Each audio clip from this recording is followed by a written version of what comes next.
Did you guys see that intro? Welcome to today's adventure on Spirit Sessions, A View of the Light, where, yes, we will be finding out why Stacy Braiuca is asking us to show our nuts. I can't wait to find out, and I hope mine are qualified. But anyway, before we get into that, it's going to be a fun discussion, and we're part of a beautiful family here. So I'm going to burn a little smudge for us. Yep, smudge that. It's very hard to light this one. There we go. Ooh, such a little stream, but it works around for everyone. Come into our little circle here, family. Drop everything off at the door because here we are in here. We're going to be ourselves and have a lot of fun today. And we have an amazing guest who is Stacy Braiuca, who is a squirrel wrangler. So share this out, like it, and come back and come with me and find out what the heck does this mean. But before we start, Stacy, I'd like to welcome you. And I wonder if you will go ahead and pull that card for us, and then we will get to know you afterwards. So for those, I have the Inner Voice deck. It's made by Unity. It was referred to me by a colleague who's kind of teaching me tarot, named Afefe.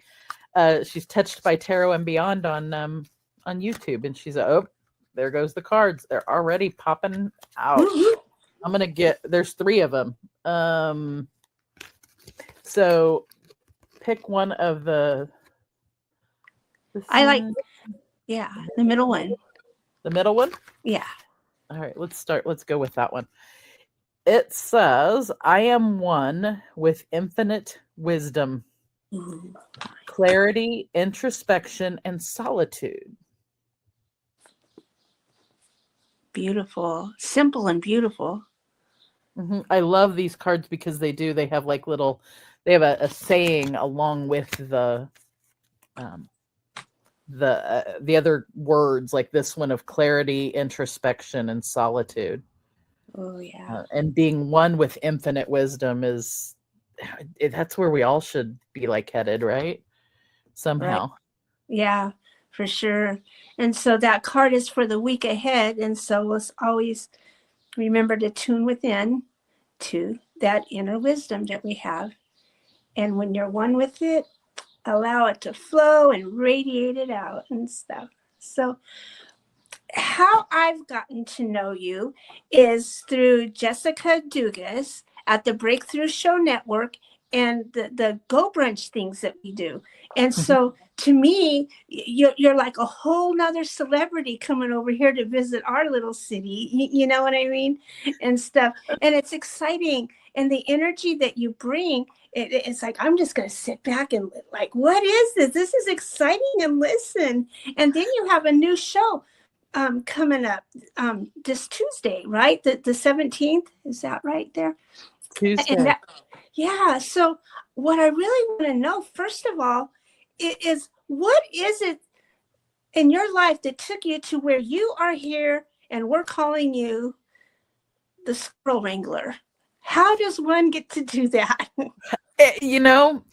The Squirrel Wrangler story probably started predominantly when I left my corporate job and was doing work on my own finally.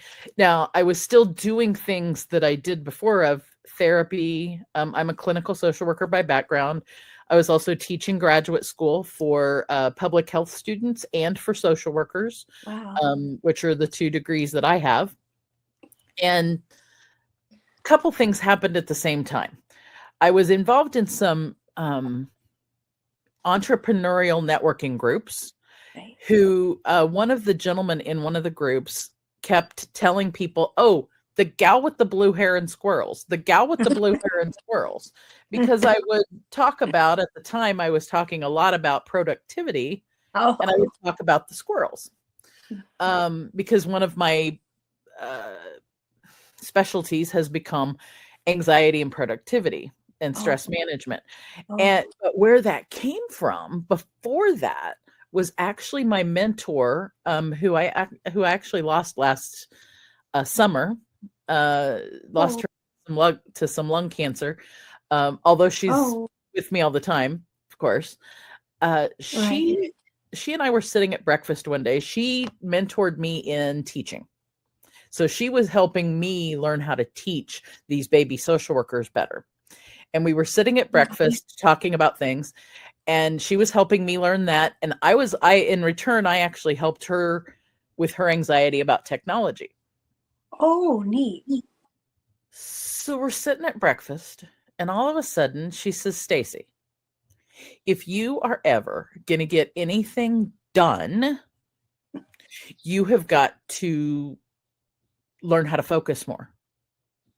Oh, wow. And that literally put me on the journey. And that was probably around 2011, maybe. That put me on the journey of learning how to use the tech, because I was already a tech geek, use the technology to increase my productivity. And that actually even became my mission of helping people use technology to increase their productivity so that they had more time for self-care and for human interaction. Oh, yeah. Because that's what we're supposed to be here for. Right. Is joy and human interaction and learning about our emotions. But if we're stuck not getting our stuff done, then we can't do that. So it actually even became a mission. And that's kind of the secret mission underneath the Squirrel Wrangler. So flash forward, the gentleman started saying, yeah, Stacy, the gal with the squirrels and the blue hair, the squirrels and the blue hair. And my friend Paula and I we were talking, and I said, originally it was squirrel something else. And I can't remember what the word was I used, but it wasn't Wrangler. But then it became Squirrel Wrangler. But then I set it aside for a little bit. And because I felt like it was too silly. Oh, no. Ultimately, about a year ago, I was sitting in a Go Brunch room with RJ, who's a friend there, and another person in that group. And they said, the Squirrel Wrangler people can relate to. And it is something you can grow into a brand.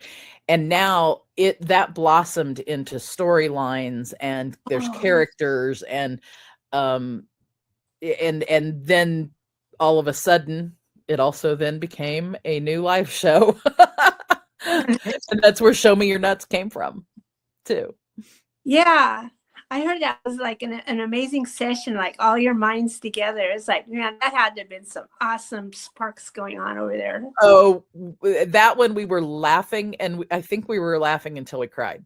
When that one came up, because it just, whatever we were talking about was so funny with it, but what is still that seed that came out of it of, wait a minute, Show Me Your Nuts. That's a great name for a show. Yeah. Yeah. So what does the show represent? I mean, what's it going to be about for people who are going to tune in? The premise of the show is really, there's multiple premise, but one of the core premises is reclaiming the word nuts as a negative, stigmatizing word for mental wellness. Okay. And so it's reclaiming that word nuts in a positive light, and also talking about things like advocacy for legislation and policies that are for good for mental wellness and for us as humans. Yeah. But also in that planning and productivity part and focus, what are the things that are the nuts you're chasing, but also like, what are the ones you can put aside and plan with? Because squirrels, as we know, they plan for their food storage for the winter. Yeah. And so like, what can you do that's like, those are like nuts that you store away. But then there's also, every once in a while, there's a rotten nut or two that you can't find in your pile, but it could ruin your whole pile. Yeah. And so it's also, what nuts do you have stored away that are no longer serving you? Oh, yeah. And how do you get rid of that? And how do you work with that and transcend it into your next iteration so that your nut storage doesn't go bad. For real. Or that your next action isn't bad because you've got bad nuts. I it's funny because the more I think about the show, the more of the funny like nut references and squirrel references I come up with. So it's gonna be interesting to see what happens, because I pretty much fly by the seat of my pants now. Good. There's some.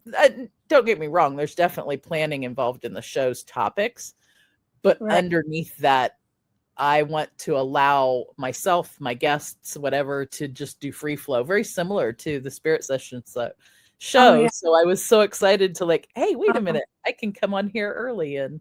Well, that's fun. One thing I wanted to tell you and disclose to you is that I've known a lot of social workers from another side of the table with them, and they've helped me in my life a lot in the whole mental health thing. I have bipolar disorder, schizoaffective tendencies, and borderline disorder. So just a few fun That's some heavy, and see, and that's where like they're heavy when they're called diagnoses. Yeah, labels, when you're looking at the challenges that life presents when you're carrying those nuts around. Yeah. But what if you could turn it around and see and you probably have, I suspect, just what little I know of you, turn around and see the strengths in each of those things. Oh, yeah. What about those pieces makes Teresa? Yeah. And what is it? To me, that's where the beauty comes in. When you get to see these things and you see the connections and how the things make sense, well, then that's where the beauty is. But before it's like, what is this? So actually, the label actually feels good. The day they read to me from a book, and then they're saying, well, tell me if this sounds familiar to you. And they're reading this, that, and I go, are you guys following me or what? And so it was actually, so I do have something. Okay. Well, that's good to know. And then from there, okay, well, then who am I now that I have something? Can I trust my mind? I mean, what is it all about? So it did become a long trail, but that really was my awakening journey. Well, one of them. It sounds like it took away the something's wrong with me feeling and put in place this is why I operate with this way, because I have this programming system in, and that's how mine operates. Oh, okay, I can live with that. Now that I know that's the thing, how do I live within it? And that's one of the things that I really want to emphasize in the show is not mental illness. You'll notice when I put hashtags, generally they're almost all going to say mental wellness. Because what I want people to know is we can all, no matter, even if you're struggling with something, that doesn't mean you can't be mentally well within the struggle. Right. And there's lots of pieces to that. So I'm hoping to bring insights from 30 years worth as a therapist, from working in public health, also from teaching baby social workers and baby public health professionals, and bring some of those things in for hope. One of my other colleagues, he describes our field as the hope keepers. I love that. And he used to give all of his students a blue. If you're familiar with the Green Lantern as a superhero character, there's also a superhero character called the Blue Lantern, and the Blue Lantern is for hope.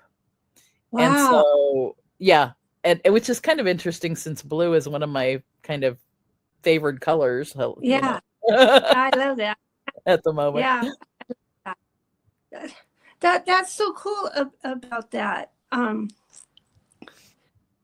excited and forgot what I was going to ask you. That's kind of what I do. I like, that's so neat. So moving on then, you talk about anxiety too, and man, I always knew anxiety was there, and anxiety is a part of all the things. and stuff. But man, it feels like there's this whole new kind of anxiety that goes on day and night, and you don't get out of it. And I recently finally came out of that one, and that's about the time we were getting to know you. And so first it took me out, and then I crawled my way back. But so that put me back on the bandwagon. It's like, man, I'm glad there's people that help us work on anxiety like that. And so just share with us what you have found that you like to share that helps people. Well, on anxiety, on the note of anxiety, I now can finally share my personal story on that, because the long run is I've basically probably had anxiety since I was a teenager, at least. At least then, yeah. I don't recall feeling a lot of anxiety prior to being a teenager. So it was probably, it may have been even initially hormonally induced, who knows, right? With changes that we go through then, but definitely, it was definitely induced later by ending up I was in a domestically violent relationship at a young age, at a really young age, intimate, boyfriend. And so at least from that age, so let's call it 17, and had it all my life. And even like that's part of what drove me to my profession. But even though I knew that medication was a good thing, sometimes I knew all the things as a therapist. Right. And I knew what I was experiencing. And to an extent, when you're a therapist or a doctor or whatever, you can help yourself with things. But then there's also that line that you cross where you can't effectively treat yourself. It's just not possible. And probably, not even recommended, to be fair. But I had a colleague one time, I was in the middle of a really, really intense period of, I had what they called generalized anxiety. Okay. And generalized anxiety is like little bits of anxiety all day long, every day, little stuff, like all the things. Yeah. Oh my gosh, this bill's due. How am I going to pay it? Oh my gosh, this thing needs to be done. I have this list of 10 things I need to do. And it all caused this emotional buildup. Yeah, right. And I'd carry it all the time. Couldn't get rid of it at night. Hard to go to sleep, lots of things. And she said to me, if you were having a heart attack, what would you do? And I'm like, call 911 or go to the ER. And she's like, exactly. So why aren't you going to the doctor to get on medication that you know is available, because you know it will help you?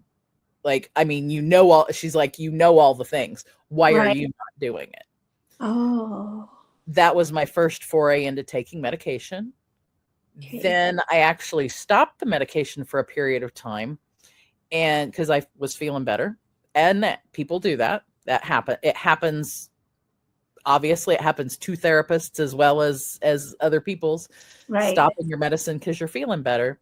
Well, with my situation, it took some years, and I was in a high pressure. That was when I was in my corporate job. I was in a high pressure research team, and I started.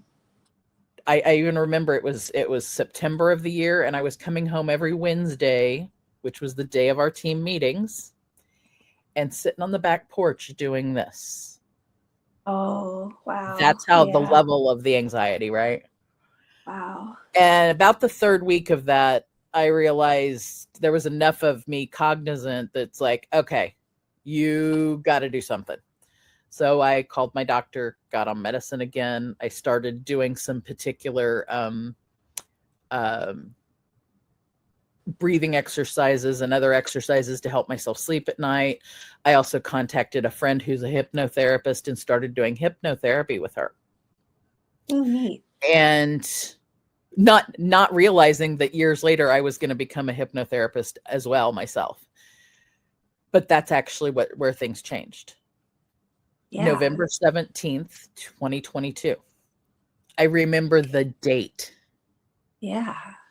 My anxiety disorder is now, I'll call it in remission. Wow. I have not had but one or two things come up that are anxiety provoking since Wow. that date. It's been almost 3 years. I'm still on medication. I'm not going to go off my medication. I've been down that road, saw what happened. All right. You know, been there, done that, bought the t-shirt, burned the t-shirt, decided to try that one again. So still on medication.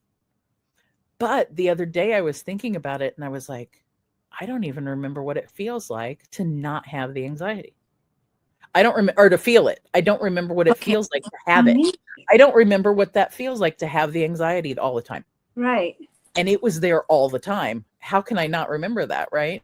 Right. And so it is literally all because of some of the techniques I learned as a master practitioner at the training I was at the time that happened. I was able to put my own anxiety in remission. Wow. And since then, now that I know those things, many of my clients have experienced the same thing. I've been able to get them past anxiety and depression. And I have one of my favorite stories from one of my clients, and I actually have permission to tell the story in a anonymous way, of course, is that they were terrified of going to big events outside of the house with crowds, especially downtown where they live. And they were just terrified of it. And after we did some work together, they literally went to the opening day of a ball game or of the season of baseball in their city, and like big crowds downtown, and they had the time of their life. Wow. Oh, yay. Oh my gosh. Literally after, and it was because of the work we had done. And it just, like, that story just touches me. Like, I witnessed this person release their anxiety. Wow. Yeah. That's like worth $1 million. You know what I mean? Mm-hmm. Yeah. Having and yeah. And it's the honor for me too, is there's this, I feel like people have had me on journeys for anxiety. I've been on aside people on their transformation journey as a transgender individual, which is lots of different things, and journeys for grief and loss. Like I say, anxiety, depression, grief and loss, career issues, stressors, just general stress management, work-life balance. And it's just, for me, it's like I meet the person and they're in one place and I travel with them and we get to another. Oh, yeah. Yeah. It's so cool. That's beautiful. So when people come to you, I guess there's a difference when they come to you before, like when you're at a clinic or something, versus now. Are they coming to you like, oh my God, I don't know what else to do? Or, hey, I have some things I want to clear. This, how is it that when they come to you? Yeah. Probably a little of both, but predominantly now it's more, I have some things I want to clear. I know I want to work on this.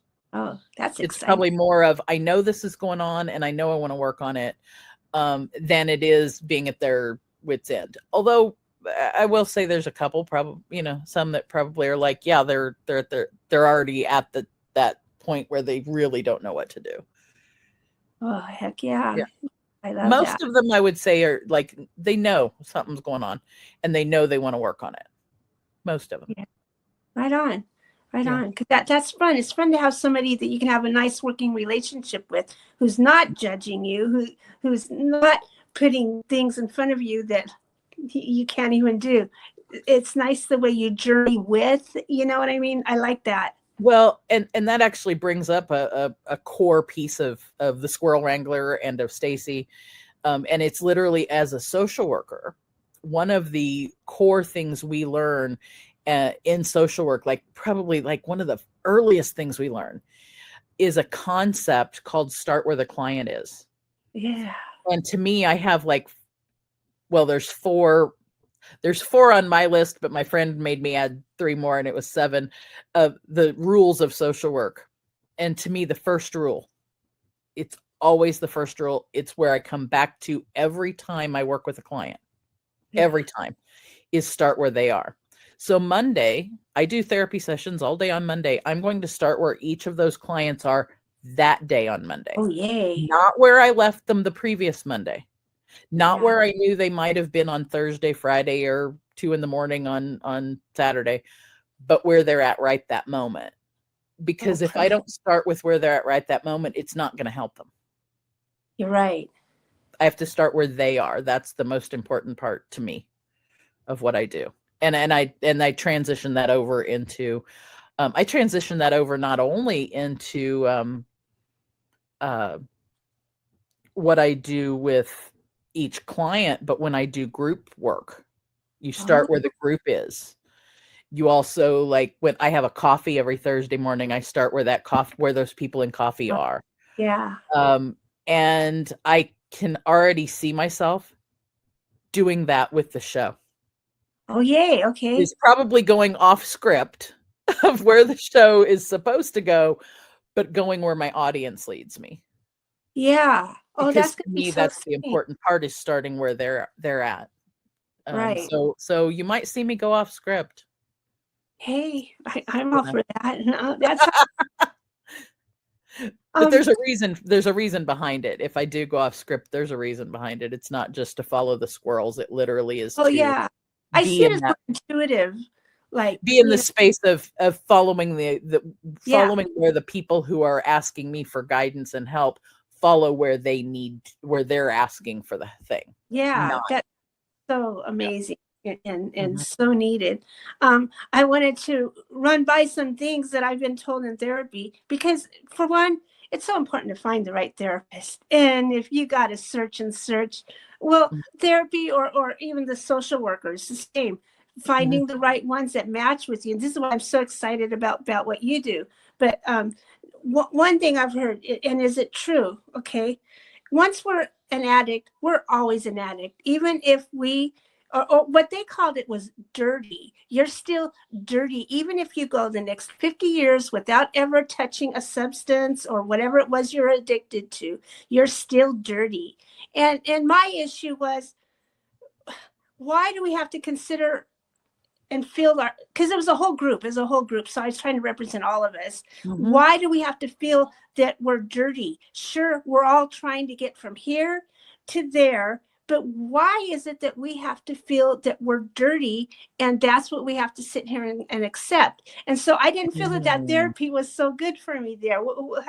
I'm gonna not only agree with you, I'm gonna start screaming about it, because that, to me, screams mental illness, stigma, and a negative use of the word nuts, a negative use of the word dirty. You're not dirty. You're not. I just did a presentation Tuesday in the Go Brunch Expo, and I talked about not being broken. Oh. But having the wrong operating system, or just needing a tune-up to your operating system. None of us are ever broken, period, full stop. Right. We are here on a journey. We are where we are at in the journey, and we have experienced the things in the journey that we signed up for. And as we experience those things, we learn lessons that we put ourselves here for. And absolutely none of those lessons are wrong. It's not dirty. It's not whatever. It's that, as a matter of fact, I would say that someone who is dealing with an addiction put themselves here to learn a specific lesson. And oh my gosh, the strength in that. Yeah. I've watched family members go from non-sobriety to being sober for years, and working in environments where their substance of choice is served. So an alcoholic working in a bar every single day, even right after they became sober. One of the strongest individuals I know in the world. Right. And yeah, that hit me. That's, to me, wherever, whatever therapy or person told you that, whether they're, I mean, and it could have been a social worker even. I'm not my own, and I'm not perfect either, but my own folks, we have our own internal arguments on things too. But I that's absolutely Wild. inappropriate in my opinion, because how well, and dirty comes with connotations. Yeah, doesn't it? Dirty comes, it comes with a lot of those negative stigmatic connotations, and not dirt. You're not dirty. You're experienced, in my opinion. That's how I'd describe it. Yeah, so I tried to argue with him and try to give more hope, because on one hand, I'm seeing the social workers, because that's what we had to do to get our SSI. You have to keep going. And then over here, I was seeing a transpersonal awareness counselor, which might be like a life coach now or something. And over here, oh my God, there was the hope, the things that you talk about. There was wonderful light. I walk out of that room and I was like 2 feet above the ground. But this other therapy I was going to, I go home and I cry the rest of the day, I'm down for 2 days. And so there's such a difference. So I really love what you are bringing, what I mean? It's so needed. Yeah, and there's one other. Though I'm a therapist and a clinician, and I do therapy, I am in the process of transition to focusing on coaching. And there's a difference between therapy and coaching is what door somebody comes in. And a therapist can do coaching, but a coach absolutely cannot do clinical therapy work. Right. And understanding those things I think is important. But back to kind of your original thing in that of choosing the right therapist for the right fit. There have been times where, as I'll get a potential client, and I have learned over the years to listen to my intuition, especially in private practice, that if a client doesn't feel like I'm going to fit for them, I need to encourage them to find somebody else who fits better for them. Right. And that's a really hard thing to do sometimes, because they may want to work with me, but sometimes it doesn't feel like a fit. And almost every time that happens and I go ahead and take them on, a couple weeks later, they will drop off because it's not fitting for them. And what worries me is that then they won't go and make sure they get another person. Oh, yeah. Because I'm not going to fit for everybody. Right. Although I do find, from the spiritual perspective, it's been really cool that the more I've stepped into who I am and my own authenticity, and the more I've projected out into the universe what kind of clients I want, they come to me because of the fit. And it's because of an energetic alignment as much or more than anything. And that's the part that to me is like super exciting, because I am leaning more and more into my own spiritual self. And the more I lean into it and bring it into the therapy process, the more it impacts. And my clients, I've had some amazing things happen in the last 6 months with clients just from leaning into my own intuition more than I was. It blows my mind how much we are connected that way. Oh yeah, I love that. That's totally inspiring me. I wanted to go by and tell you one more thought I heard. This one was from an actual psychiatrist, the one who gives the medicine. Okay. Mm-hmm. And she said, well, yeah, we could try to give you medicine to help you out, but there's nothing we can do about your personality. And so I had to walk home about 4 or 5 blocks with that one on my mind. Like, okay, so does that mean my personality it turned me into a whole thing. Anyhow, I had my other, like I said, my transpersonal awareness counselor who was helping me all along. But I'm trying, because I like this other lady because she was cool. But it was like, the personality can't change. Is the personality really permanent? I don't think it is. I think I don't, and see, where I think I'll translate that would be number one, that from the science perspective, we don't have enough biological information and science to know enough on mental health right. or personality. And so, like, if you were going to go to the doctor and you had just you had just eaten a huge cinnamon roll with lots of gooey sugar and bread and whatever, right? And they go to draw your blood, and they're like, you have XYZ amount of blood sugar in your blood, and that means you need this much insulin, right? It's a mathematical calculation at that point. They know that this much blood sugar, this much insulin, blah, blah, blah. Right. You know, you should even out and everything be good, right? When it comes to anxiety, depression, bipolar, schizophrenia, even and I would say even personalities, we don't know enough. Like on things like mood and mood things and schizophrenia, those we have more science on those than we do personality. Oh wow. And right now I've not ever heard of a medication that's good for any of the personality challenges that people face. Right. It's way more behavioral, and I think sometimes that means it's programmed. Yeah. So that brings me to my knowledge of neurolinguistic programming and hypnotherapy and unconscious mind work. Is I think we can do those things. It's the question becomes, is the person ready, willing, and willing to work on the things?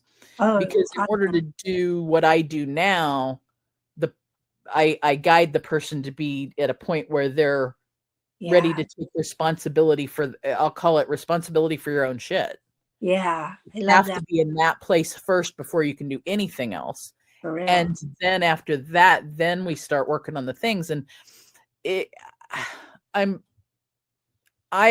don't have enough experience in working with people that have personality challenges, working in that space of helping them, but I have colleagues who do. I generally, if somebody is with a really serious core challenge with that, I generally will help them get to a specialist, because I don't feel like I have the skills in that specific area usually. Yeah. And I think knowing your limitations in what you do is really important, especially in my profession. I can't help everyone, and I am definitely not the therapist or coach for everybody, right? Because not everybody understands the blue hair, the squirrels, and the F-bombs that might come out of my mouth. Yeah, but this is so exciting, because there is so much that can be done. Nothing is sitting here in a box and put away for us, untouchable. It's all available, and like you said, whether you refer someone to someone, or you're like the hypnotherapist classes and all that, no matter what it is, that there's more to go to and more to follow. So I love that. Again, the hope that you're holding. And the universe has all of it for us. It's just helping. It's part of my job in the universe is helping people get to the places to get their things. Understanding what, helping going inside to get figure out what they have already and what they need. And then helping, okay, how do we negotiate that, find it, or how do we reprogram it here? Yeah. One of the things I love about being a geek girl with the technology is I can program this way on a machine, and then I can also program this way on and the interchange. And then when it comes to the interchange between it, when somebody's anxious about technology, that's my favorite thing to do, because I can help them with the anxiety. Right. And then I help them with the technology. After I help them with regular, feel better about, then I can help them with the technology. And then if they get anxious or upset or go again, then I just switch hats back and forth. Oh, beautiful. And I love it, because there's no reason to be anxious about this thing we're talking through. There's no reason to be anxious about it, but many people are. Yeah. and for good reason that they are, but you know, I want to help them transverse that and get to the next stage where they can use this, and it's with that secret mission that I talked about of being using technology to increase your productivity so you have more time for self-care and human interaction. Ooh, yeah. Yep. Oh, I just loved it. That's the Squirrel Wrangler's secret mission. Ooh, yeah, I love it. This is so inspiring right now. And then I was not today. We're pre-recording the show, but when it's live, it's going to be Father's Day. And so, we would like to honor all the fathers. We'd like to call in all the ancestral fathers, and even those that have to be the mother and the father, those that didn't have the fathers but are always looking for one. Whatever case, we are honoring you. And Stacy, I know you had some stuff to share on this special. I just got chills as you were saying that. I literally got chills across my whole body, which tells me that the ones I'm thinking of for this week, you know, my love of technology actually came from my dad.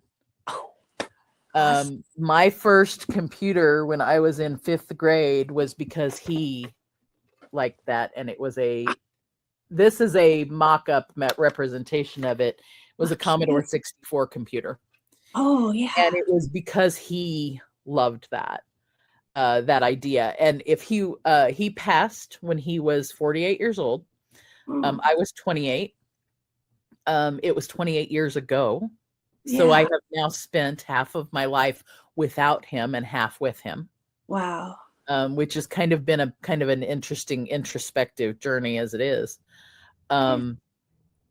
Those last 28, of course, I wonder what he would think of what I'm doing as a social worker, but also then what would he think what gets me really excited is what would he think of all of the new technology that's been out in the 28 years, and what would he be doing with it, and what would he think of what I do, what I and my brother both do with it. Right. My brother's a full-time musician, and just what would he think of his kids? What would he think of his kids? You know, and we're both older. We're both now older than he ever was, which is a really odd feeling to begin with, being older than your parent ever was.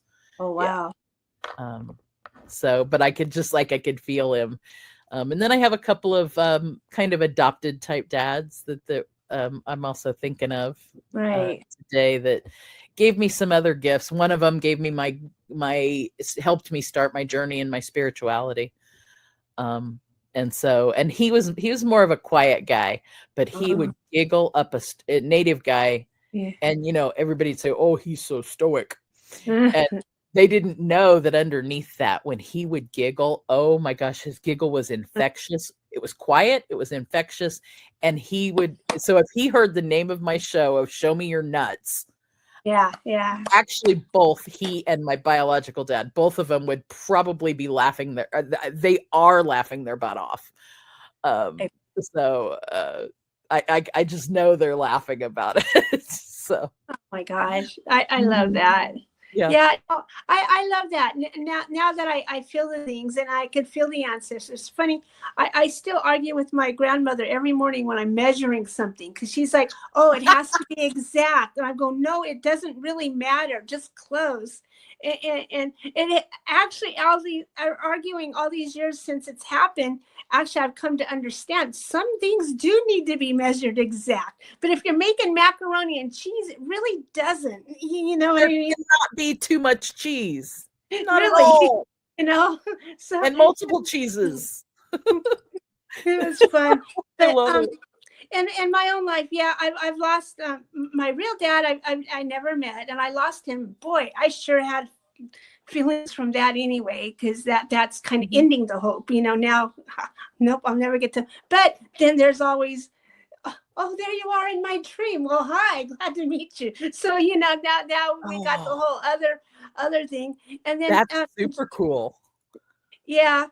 Then in January, my dad that raised me, died, and there was all kinds of issues with that, which was exciting because, see, I turned 60. A week later my dad died, and I'm still in the reflective mode because also it's the changing of the year in January, right? And so Yeah. I was in high reflective mode, and it took me even more reflective because there was all kinds of issues and stuff.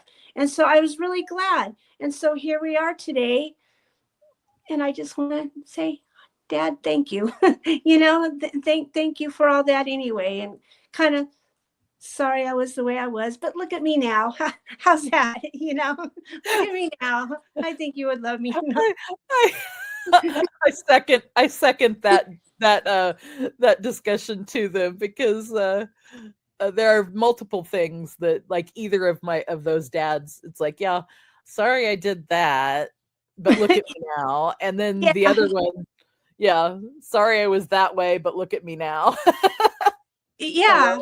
Because nobody would believe that this became me. So it's pretty exciting, so I have to be full of gratitude. So let's ask our hard questions. Do you feel ready for those? All right. Let them rip. This one is also sometimes called the rock and roll question. You're boogieing out there on the stage. You're stepping up to the podium, and they're playing your song before you talk. What a song are they playing? You know what? I'm going to go with the one that they play when I know it's time for me to go sit down. Okay. Because that one reminds me, okay, it's time to do the thing, whatever the thing is. And what's funny is, with my brother being a musician, every time any of his bands play this song, if I'm standing up somewhere, I'm going, uh-oh, where's my seat? Where's my seat? I got to sit down. And if any of my master practitioner friends are watching this that were in class with me, you're going to giggle too, because you have the same thing. We call it, we're anchored to the song. That song's Uptown Funk. Okay. Literally, I can hear that song, and I am immediately thinking, okay, by the time this song ends, I need to make sure and find my seat and sit down. And so even though it's getting up on stage to speak, it's, if I were hearing that song, it would be, uh-oh, I need to get to the stage to do my thing.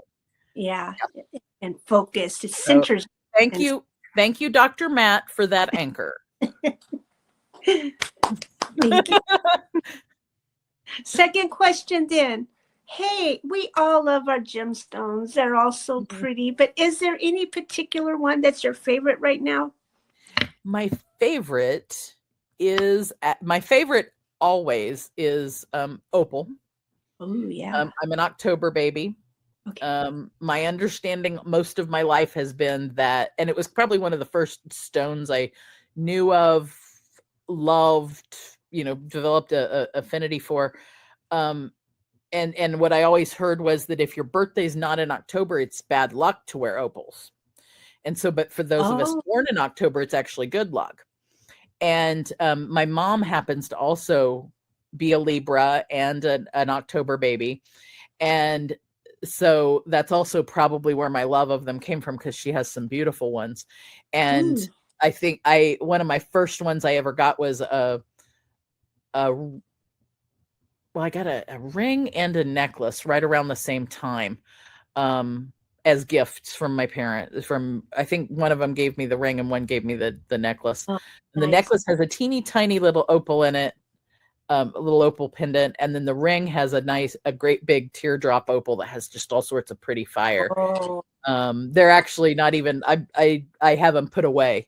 They have as much sentimental value as they do, like, whatever value, and they come out once in a while. But so opals are one, but one of the new ones I have is, I have a selenite rod. Beautiful. And actually, with the way the light hits, I kind of like playing with it, where, like, it almost looks like a lightsaber. Yeah, don't they? It changes the colors. Yeah. And I love how it cools off. It gets cool if it's just sitting there. And so then you can just, like, I guess being postmenopausal, anything that's like that, it's like, yeah, nice. Yeah. Nice. I love that. So love. I got it so that it would like do some, I'm trying to learn about gemstones. So I Oh got yeah. it to talk about, the cleansing aspect of the selenite. Oh So yeah. those are my Yeah. stones for the Beautiful. moment. I love that. Yeah, you cannot have enough selenite for sure. That's what I'm worried about is the bank account and the selenite. Yeah. It's beautiful. So the other question always inspires little stories, and we got like 7 minutes left though. So the story I want to know: have you ever had any extra dimensional or extraterrestrial or just any kind of really cool stories happen to you? Actually, I have. So my great uncle used to have a house on Paladura Canyon outside of Amarillo, Texas. Beautiful little canyon. I've never been to the Grand Canyon, but Oh, Paladura is this beautiful little canyon area, and so I can imagine what Grand Canyon would look like. But we were at that house one night, and all of a sudden, it was in the evening, and across the canyon, on the other top of the other wall, there's nothing there. Okay, mind you, there's not. If there are anything there, it might be a couple of houses. But all of a sudden, there were lights like it was a city. whoa. Like Yeah. not just a couple of lights, and the lights weren't there like the day before, the evening before. Wow. So it like this entire city there, and this happened more than one occasion. And I'd heard stories of it as well. I'd heard stories and thought, "You're nuts! You're there we go. Show me your nuts." Thinking my family members were, sure you saw that, until I did. And then I Wow. was like, ooh, that's great. It was just wild that there was this city. And so I still to this day don't know anything else about it, but that's Wow. probably that one. And then the other thing that happened was the day my grandfather died. His dad, his brother, and his mom, and my other great grandpa. So my two great grandpas, his dad and his father-in-law. His mom died when he was 5. Oh, So I wow. never knew her. I Oh, never knew her. All right. The day he died, they all came to me. oh, wow. And I knew it was her, even though I had never Yeah. met her. Yes, because that feeling.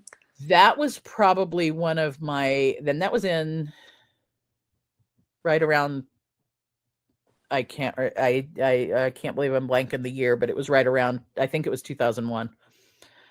I get the years mixed up of when we lost, but I remember exactly the event. And I remember I was like in the room when he passed too, like less than an hour after this other thing happened. Right, right. And because I knew I needed to just be, that was like, okay, basically what they were telling, it was one of my first spiritual experiences in general. What they were basically telling me was, you're going to be okay. It's time for him to leave, but you guys are all going to be okay. Right. And we're here, we're waiting for him and whatever. It was like, it was really and that it's funny because that kind of experience isn't uncommon now, but it was the first time I Yeah. remember being cognizant of it. Wow. Yeah. That one was Yeah. cool. Yeah. How amazing. I love Especially that. since I didn't know her. Yeah. And I knew But you could feel absolutely it that was her. love there. You could feel the Uh-huh. continuation, Oh and yeah. that's I knew it. I absolutely knew it was her. Yeah. yeah. I love that. I Mhm. love that.